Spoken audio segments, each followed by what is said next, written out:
welcome back. It's Back to the Basics. I'm Sean Barr, and today we are talking quality of service, QoS, marking, shaping, why you need it. Let's just go!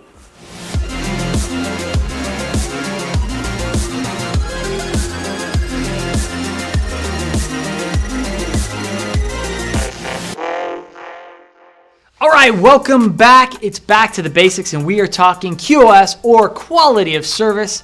So what is QoS? QoS is quality of service. So what does that mean? Well, it ensures that certain traffic, based on your policy, gets priority, or in some cases, is constrained to a certain amount of bandwidth.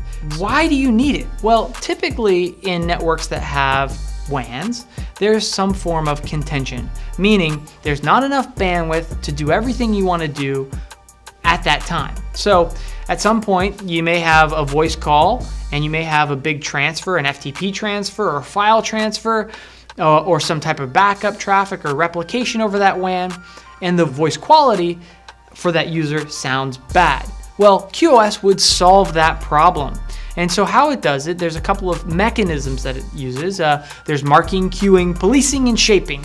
To talk about the queuing part, if I had a voice packet come into an interface versus a file transfer, and I had a QoS policy that honored voice ahead of file transfers, maybe that would be in a low latency queue, it would move it to the front of the line, the voice traffic would get through, then I would proceed to pass my data traffic. So this would ensure that the call quality is good.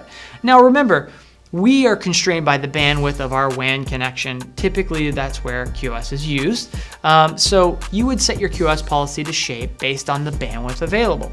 To talk a little bit about marking. So what is marking? Well, marking happens, or you'd like it to happen, as close to the end device as possible. So that's down to your switches. So for example, if I connected in a phone or a video endpoint or a desktop, I would want to do something with that device. So for example, a phone, I would want to honor the markings that that phone sets. And then I would carry that through my switch environment, and when I get to the WAN edge, it would know that that was voice traffic or it was voice control traffic, and it would handle that traffic appropriately. If it's an end station, maybe I want to honor QoS, or maybe I want to clear any QoS that it's set, and I want to set that dynamically for myself.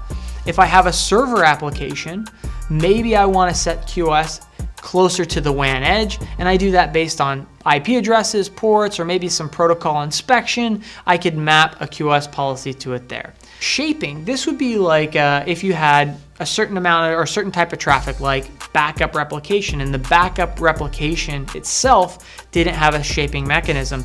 You could use QoS to throttle that traffic so it doesn't maybe take up your entire pipe, but maybe a certain amount of the pipe. So shaping is another mechanism in QoS.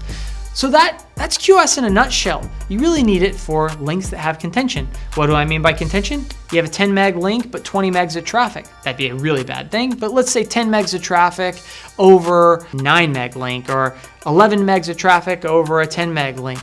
Some of the stuff's gonna be dropped naturally. Obviously, you'd wanna get more bandwidth to handle that type of load. That's not the point of QoS, is handling consistent load. It's really for those bursty periods when you have a file transfer and voice call. How do you make sure that the voice gets through and your data eventually gets through? Those types of things. So that's what QoS is for. It's for those bursts where you have contention in your network. You shouldn't have contention all the time.